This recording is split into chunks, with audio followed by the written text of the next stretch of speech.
I'm excited to share with you today part of the implementation plan for the Technology Makerspace at First Baptist Academy. The projects that we hope to do in this lab need to pass through the 4C framework. The first C is collaboration. We want to see students working together to solve problems. The second C is creativity. We want students to be able to express themselves and to work on their projects and to provide multiple means of expression for students. Not every student's project is going to look the same, and we value that.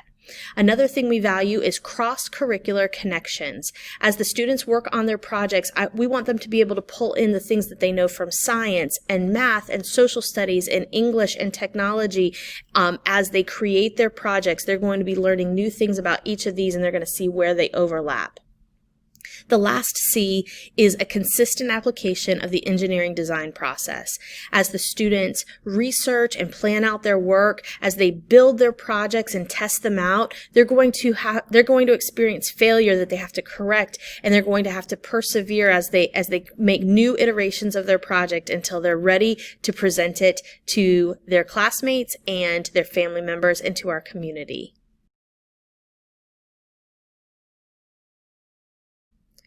One project we plan to do in our makerspace is called Moving Masterpieces.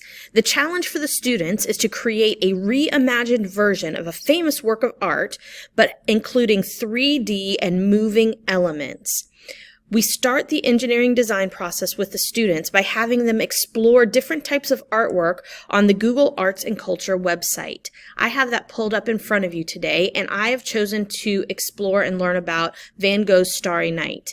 And as you zoom through, the students can see different things about the art itself, and it zooms into different parts where you can see the village, you can see the earth and the cypress tree. You can even see what that cypress tree represents. And you can even see the stars. And as you zoom into different parts, you can even see the paint and the canvas. You can see the type of strokes. We're going to encourage the students to read up on Van Gogh and what type of art he used, the impressionistic artwork. After the students have spent a significant amount of time just learning about their artwork and their artist, we're going to encourage them to collaboratively plan in a Google drawing or a Google document. Here is an example of a collaboratively planned document for their project. It shows that they're going to be painting the cardboard and painting the background of it with short layered strokes like Van Gogh did. It shows that they're going to add some twinkling lights throughout, and it even says which ones they're going to add. It even talks about having one of the pieces of cardboard cut out and attached to a position servo motor and with hot glue so it would spin. Here we have a finished project. The students who worked on this project took a piece of cardboard from their recycling and painted it in a way similar to Van Gogh's. They layered paint and they used short strokes to make the patterns. They included the tree and the little village. They also had to figure out how to make their project stand up. So they reimagined the stand made out of popsicle sticks and hot glue and balsa wood. They learned about electricity by putting in the LED lights. They also had to learn how to program them so they would twinkle. They cut out one of the stars and attached it to a positional servo motor so that it would spin. They had to think about mathematics because in coding they had to say what angle they wanted the star to rotate back and forth to.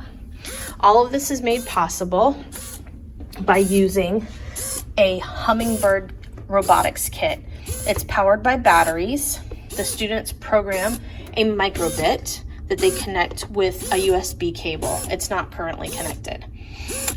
They had to learn how to put in all of the lead wires for the lights, and they learned that they could just put them through holes. They had to plug in the motor, and they had to learn about ground wires and positive and negative wires. They connected the motor to the back of the cardboard. They also had to learn how to make the cardboard piece connect to the motor. And so they ingeniously used a little small toothpick and some hot glue to the motor. This is the